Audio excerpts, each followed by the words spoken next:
This is a podcast from BFM 89.9, the business station.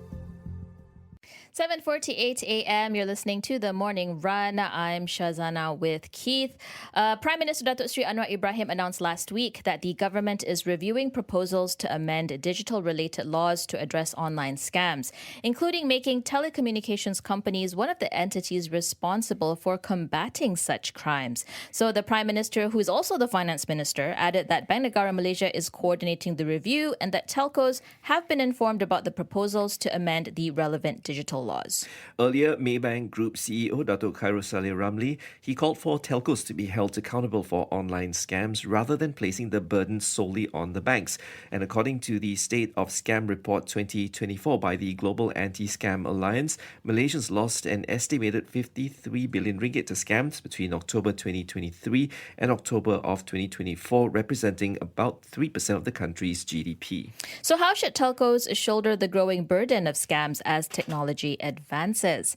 For more thoughts on this, we speak with CF Fong, Executive Chairman of the Malaysian cybersecurity firm LGMS Berhad. CF, good morning. Thanks so much for joining us today. So banks and payment service providers have long been seen as custodians of consumer funds and gatekeepers against scams.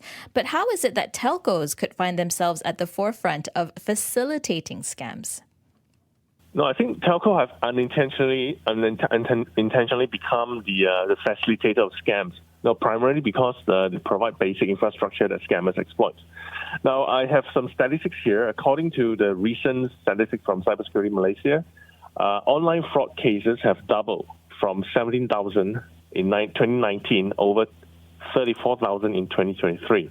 Now, scammers are using telco services in three ways. In primarily, sending fraudulent SMS messages, making scam calls with spoof numbers, and using disposable SIM cards for illegal activities. So, unlike banks, which have developed sophisticated fraud detection systems over decades, telco traditionally focus on providing communication services rather than security. So I think, that's the reason why I think telco should be involved. So we see retail banks, they do produce a range of protective measures, this 12-hour cooling off period. What should telcos do to minimize scam risks? I think telco can do a lot. I think telco, like for example, telco can implement a robust SMS filtering systems to block suspicious messages before they reach end users. They can develop better caller ID verifications to prevent number spoofings. And I think third, and perhaps the most importantly, create a centralized blacklist systems where users can report scam numbers, which can be quickly blocked across networks, across different telcos networks. Now, currently, while telco follow basic government directives like not sending links in SMS, more proactive measures are needed. I think they need to invest in AI power, perhaps detection systems and real-time monitoring, similar to what the banks have done. So I think if we take a look at how what banks are doing, we see that some banks have swiftly implemented Bank Negara's required measures, others have lagged. What mechanisms need to be in place to ensure that Malaysian telcos implement safeguards that ensure standardized levels of protection against scams and do so at the same pace? Are we likely to see immediate action on this, or is it going to still take some time to build up that infrastructure to have these safeguards? I think first and foremost, we must have a clear regulatory framework with specific timelines and requirements for all telco across. I think secondly, a regular audit and compliance checks with penalties for non-compliance are required. And finally, a collaborative platforms where telcos can share threat intelligence and best practices with different stakeholders like banks and the law enforcement agencies. And I think the important thing is most likely is we need a more mature regulatory framework, to govern the telco and to ensure that the implementation of fraud detections are in place, ensuring all the telco move to the same pace, rather than having some providers lagging behind others. I guess we don't actually have to reinvent the wheel, because if you look at Singapore, they implemented the shared responsibility framework for phishing scams. How do you think this framework can be used in Malaysia as well, and would it be able to hold both banks and telcos accountable? I think absolutely. I think the shared responsibility framework, which takes effect in December last year is a groundbreaking because it creates clear accountability. It also mandates that both banks and telcos share the responsibility for compensating scam victims, provided that they fulfill the security duties. And also, I think the framework specifically outlines which parties, the banks, telcos, and users must do to prevent phishing scams.